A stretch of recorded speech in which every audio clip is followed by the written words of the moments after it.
Hello, this is Mr. Leapforth again, along with... Joe. Oh, good. Joe's going to be in this one a little bit. So we are doing the 2012 AB Calculus AP exam, question 4.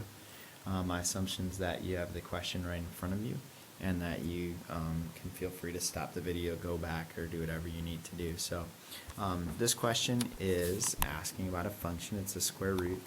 So I highlighted in red over here some of the old algebra-ish rules that you should know. The square root of x is x to the 1/2 power.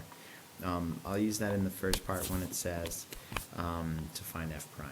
And what I'll do is a simple rewrite of that. 25 minus x squared to the 1/2 power. I will just take the derivative of that, so f prime at x. I want to make sure on the exam that I'm labeling everything carefully. And that's 1/2. You got 25 minus x squared to the negative 1/2 power times, and this is chain rule. Do you smell that? We would say in class, it smells like the chain rule. And so you would multiply by negative 2x to the first. The 25, the derivative of 25 is 0, and the derivative of negative x squared is negative 2x. And that is an acceptable answer. And so that's what they'll be looking for. Just checking the answer key right here, but that looks like that's what they'll take for that one. Joe, you got anything to say, man? Joe said, great job if you got that one right. All right, we're doing a little screen cleanup, and I guess I need a glass of water because I started coughing. But okay, I'm back. So the question 2, write an equation for the tangent line. So as soon as I see that, I'm going to write y minus y sub 1 equals m times x minus x sub 1. And I'll even just leave blanks there for myself to fill in. And so that's what we're looking at, equation of the tangent line.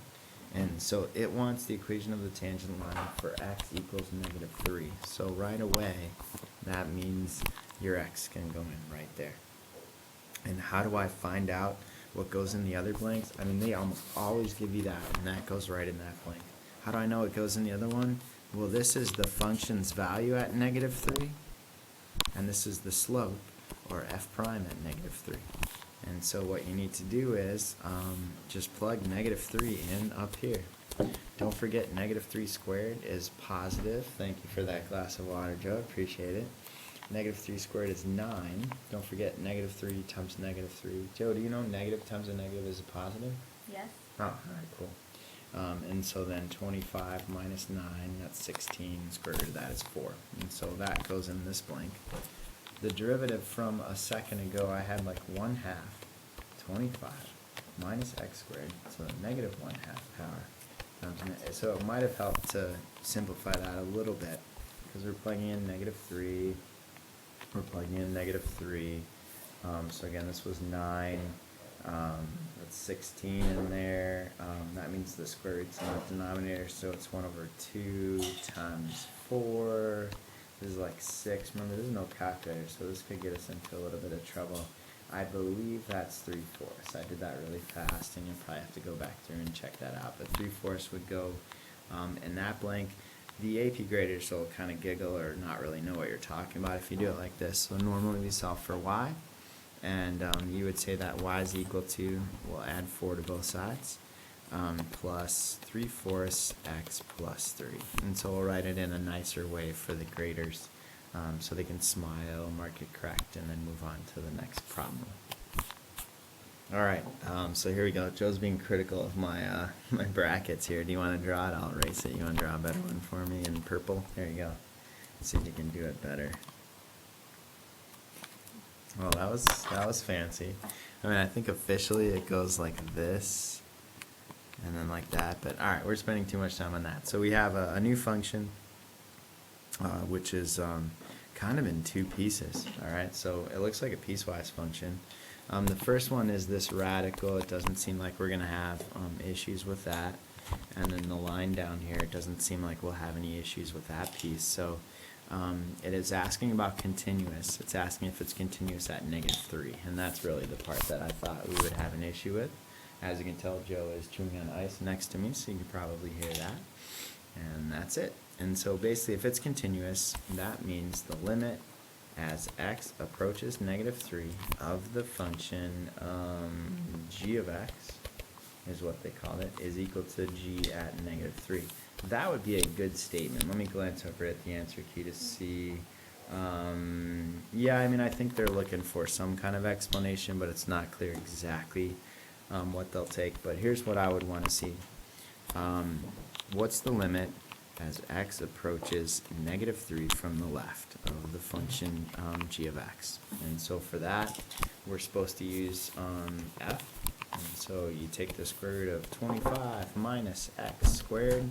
X was -3. I feel like we did this work already and got 4.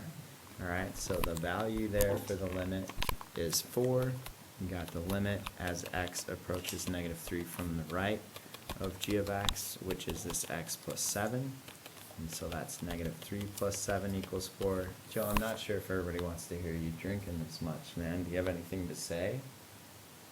No, he's got his mouth full of ice. Alright, come back and talk to us instead of just drinking in the background. So anyways, so that means the limit as x approaches -3 in general of g of x is equal to, well, if it's 4 from the left and 4 from the right, the limit's equal to 4. So we're pretty excited because we got 1/2 of this kind of continuous definition working.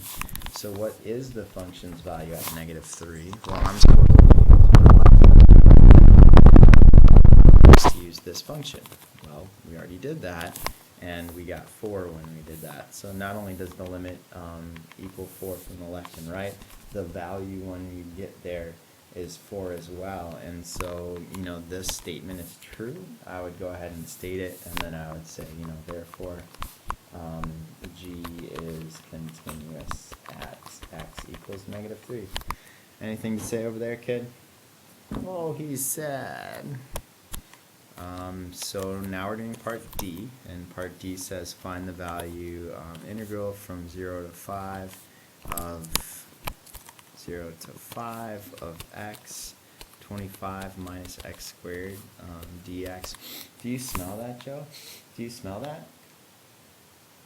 Yeah.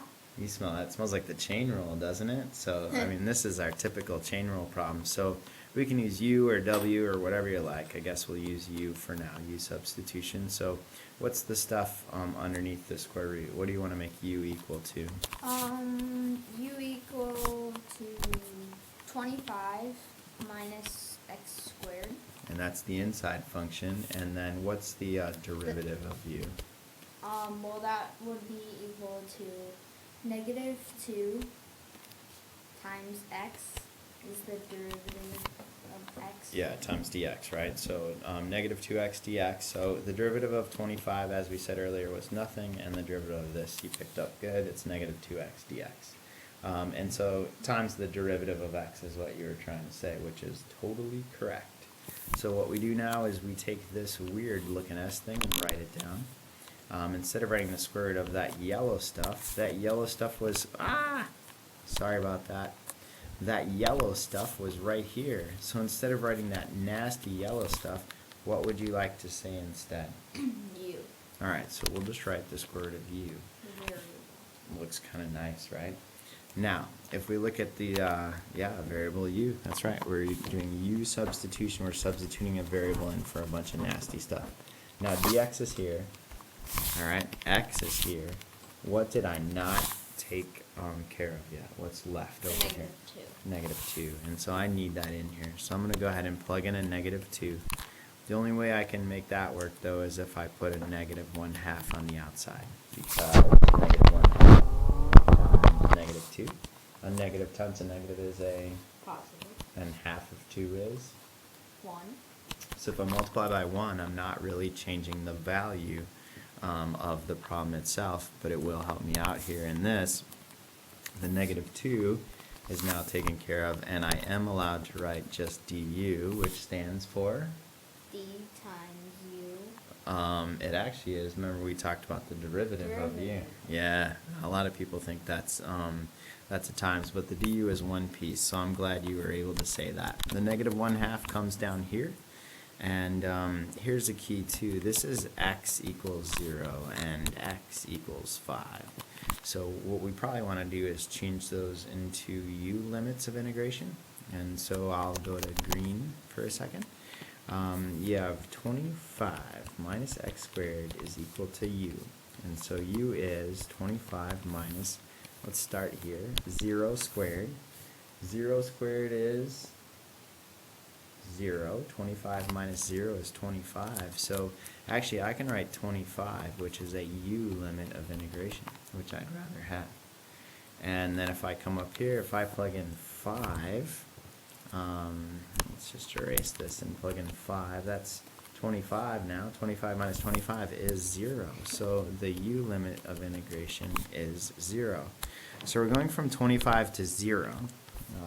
Most people would not like to do that because that's backwards. So from 0 to 25.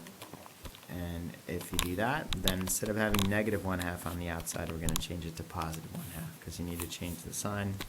In an earlier video, we reminded you that u square root of u is equal to u to the 1/2 power, which makes it easier to take the derivative or integrate. And we're able to do this. Remember, no calculator here, so we got to keep rolling along. So it's u to the 1 1/2 power over 1 1/2. And we have a 1/2 on the outside as well. Yuck, this is getting kind of nasty. And you're evaluating from 0 to 25. Luckily, since I did this fancy part here, I never have to go back to the x's, which would add an extra step to our problems here. We can probably clean this up a little bit. In purple down here, 1 1/2 is 3/2. So that's like multiplying by 2/3. And so we can make this a little cleaner. The 2's cancel. It's like 1/3 u to the 3/2, which basically means you're going to be, square rooting and cubing. We're going to evaluate from 0 to 25. I wonder if they would let you just fill in the numbers, but let's just see what happens. So you get 25 to the 3/2 power, and then it's 1/3, 0 to the 3/2 power. We're lucky that this is just 0. Over here, I would probably start by taking the square root of 25 and getting 5. And 5 cubed is 125. And don't forget to multiply by 1/3. So it's 125 thirds minus 0, which is 125 thirds. And after I'm done with all of that, I checked the units and there was nothing in the problem. So I am done. So that's it for question 4.